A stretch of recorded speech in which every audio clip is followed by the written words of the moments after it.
Semua orang, anak-anak baik besar atau yang kecil, pasti memiliki orang tua yang biasa disebut ayah dan mama. Akan sangat melengkapi jika salah satu atap memiliki keduanya. Tapi tidak denganku. Di waktu umurku 2 tahun, aku sudah kehilangan seorang mama. Mamaku merantau ke negeri seberang untuk mencari penghasilan demi perubahan ekonomi. Sementara ayah hanya bekerja serabutan dan dominan sebagai petani. Itu hanya sepintas cerita dari nenek.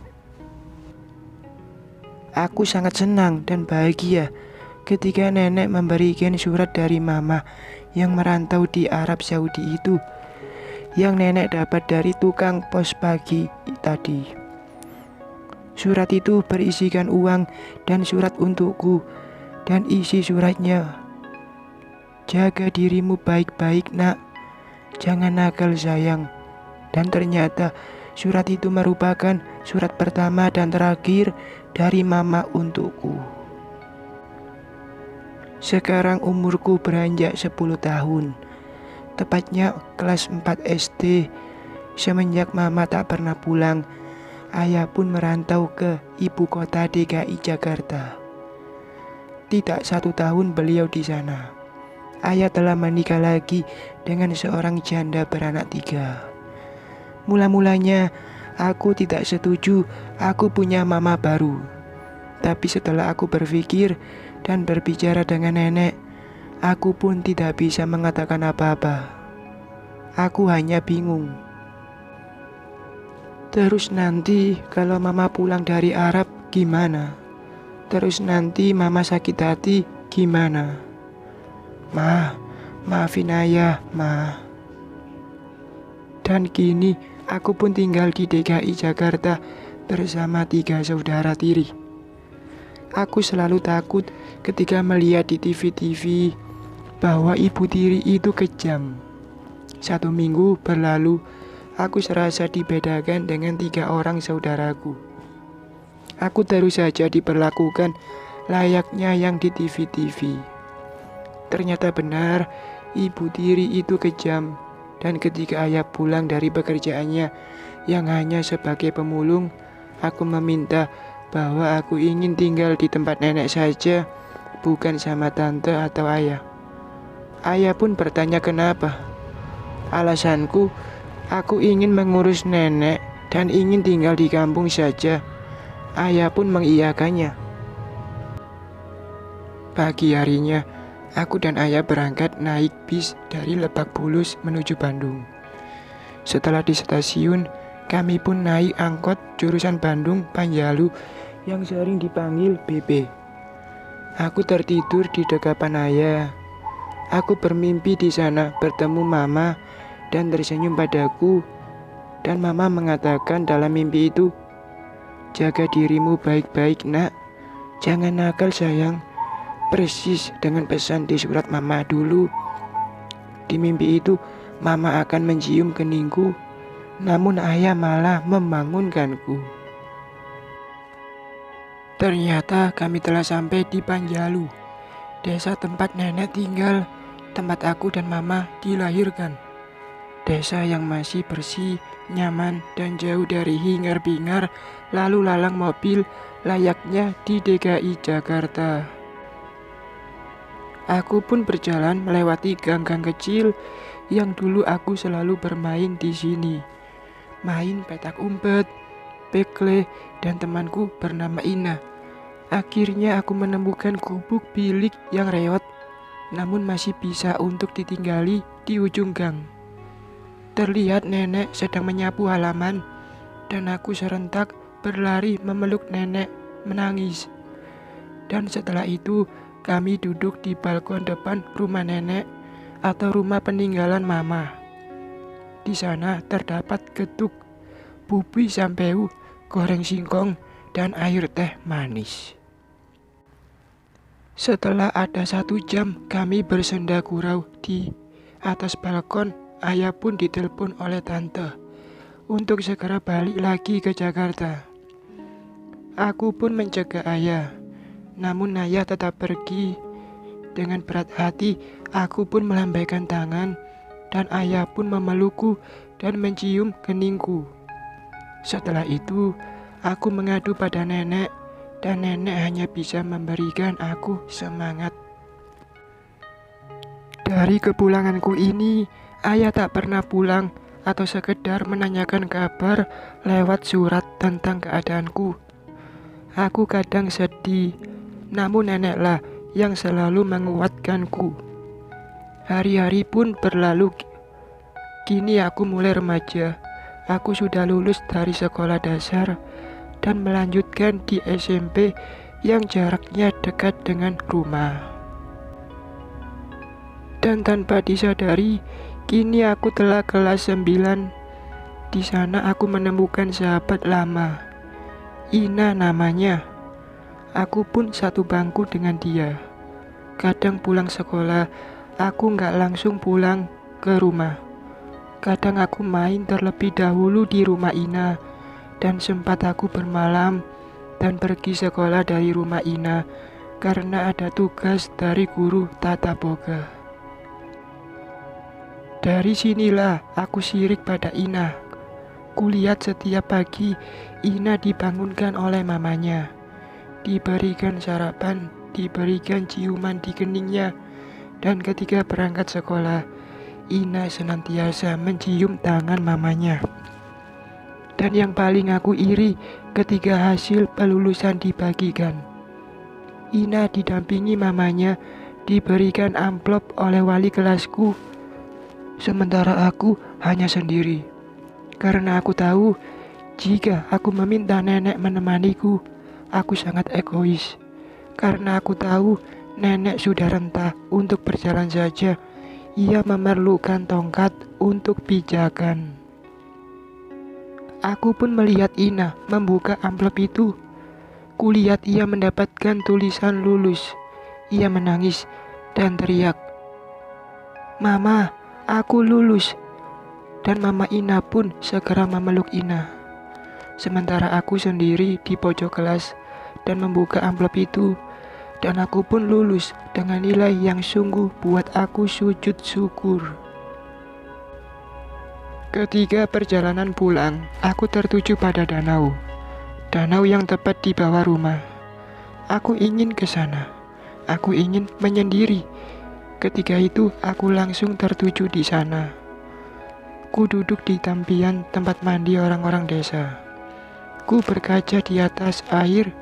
Ku perhatikan mukaku. Aku pun membuka tasku dan melihat foto berukuran 3x4. Satu-satunya yang aku punya foto mamaku. Aku tersenyum. Ternyata aku mirip dengan mama. Senyuman di foto itu seperti senyumanku. Rambut keriting itu seperti punyaku. Aku pun menjerit,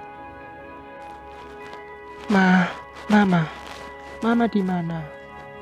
Ma, aku lulus, Ma. Apakah Mama tahu aku ranking 1, Ma? Ma, aku ingin seperti orang lain mempunyai Mama. Ma, aku pengen cium tangan Mama kayak Ina. Aku pengen dibangunin tidur, disiapin sarapan oleh Mama. Aku pengen dimarahin ketika aku nakal. Aku ingin dipukul ketika nilai kecil. Aku ingin dijewer ketika aku melakukan kesalahan. Aku ingin yang mengambil kelulusan ini Mama, agar Mama tahu anakmu ini berprestasi, Ma. Ma, aku rindu Mama, Ma. Ma, pulang Mama, pulang. Mama di mana? Tanpa aku sadari, air mata terus bercucuran. Aku pun pulang. Aku takut nenek khawatir karena aku pulang terlambat dan aku harus terlihat tegar di hadapan nenek. Namun ketika aku pulang, ku buka pintu. Assalamualaikum, Nek. Nek, di mana? Ternyata di rumah tidak ada siapa-siapa.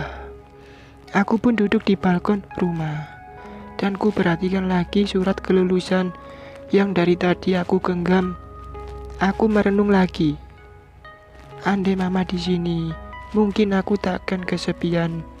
Dan andai nenek di sini, pasti nenek senang lihat hasil belajarku.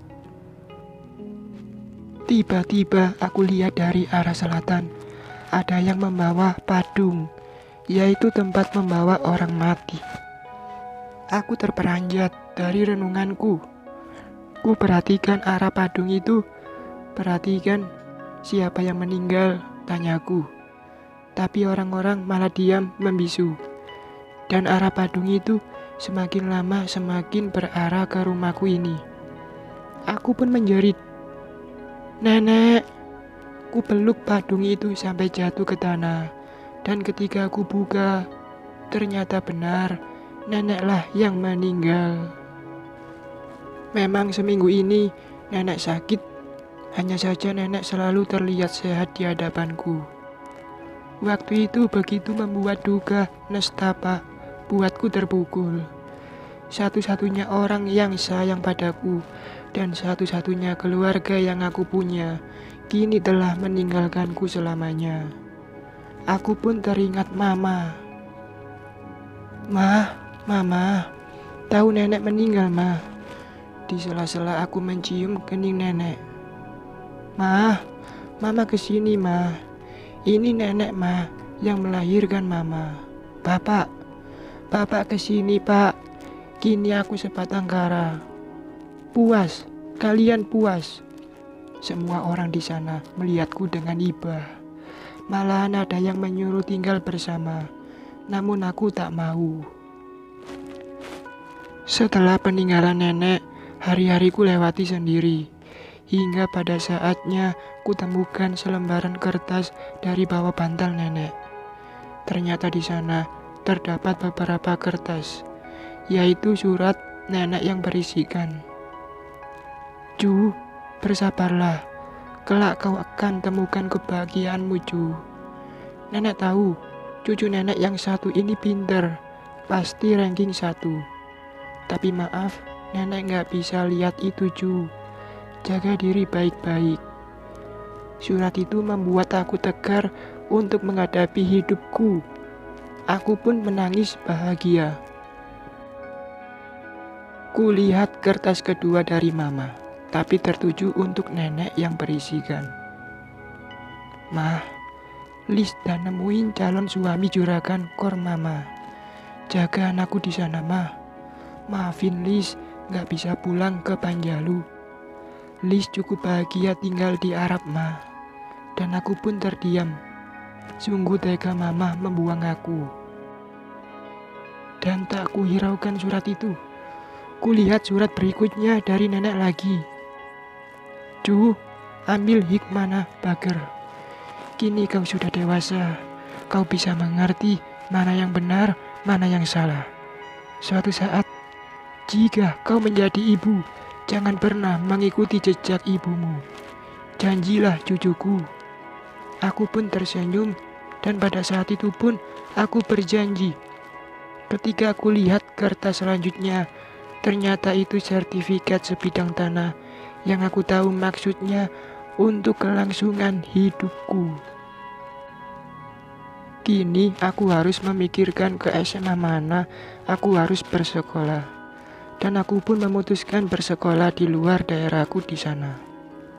Aku mulai berpacaran dengan Arya, seorang anak purnawirawan berpangkat letnan. Setelah tamat sekolah, kami pun masih melangsungkan hubungan kami. Arya pun mengenalkanku dengan orang tuanya, dan mereka menanyakan asal-usulku. Dan akhirnya mereka pun bisa menerima aku apa adanya. Pada umur 23 tahun, Arya pun melamarku, dan pada saat itu Arya telah menjadi anggota TNI berpangkat Kopka. Sementara ku bekerja sebagai karyawan di PT Samudra, dan kami berdua pun melangsungkan pernikahan 1 minggu yang akan datang. Aku pun pergi ke Jakarta dengan bermodalkan foto ayah dan alamat yang dulu. Pas kulihat, ternyata rumahnya sudah bagus, beda dengan 11 tahun yang lalu. Aku pun coba ketuk pintu. Akhirnya tantelah yang membukanya di sana. Kita berbincang-bincang dan ketika kulihatkan foto ia agak sinis dan mungkin ia nggak menginginkan kehadiranku berada di sini. Ayah pun datang dan aku langsung menjelaskan maksud dan tujuan aku datang ke sini. Dan ku berikan alamat di mana gedung pernikahan aku dan Arya. Aku pun pamit pulang kembali. 1 minggu kemudian, 13.03.2013, tepat pernikahanku. Di sana suasana sangat ramai, dan di sana ada ayah pula. Ini hari paling bahagia di dalam hidupku. Sayangnya, nenek dan mama tak ada di sini. Setelah pernikahan aku dan Arya, ayah tak pernah memberikan kabar lagi, menghilang layaknya ditelan bumi. Pernikahanku kini beranjak 10 tahun. Kebahagiaan yang tiada tara. Aku dikaruniai 2 orang anak dan mereka kembar. Dan setiap pagi selalu kubangunkan mereka yang dulu tak pernah kudapatkan dari seorang mamaku. Ku cium mereka, ku siapkan sarapan untuk mereka. Ku selalu hadir di sekolah untuk mengetahui perkembangan prestasi mereka.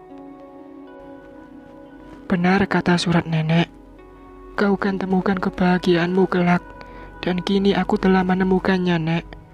Walaupun dulu aku tidak pernah menyebut mama pada seseorang wanita yang melahirkanku, tapi aku bahagia. Kini Arya dan kedua anakku menyebutku dengan sebutan mama.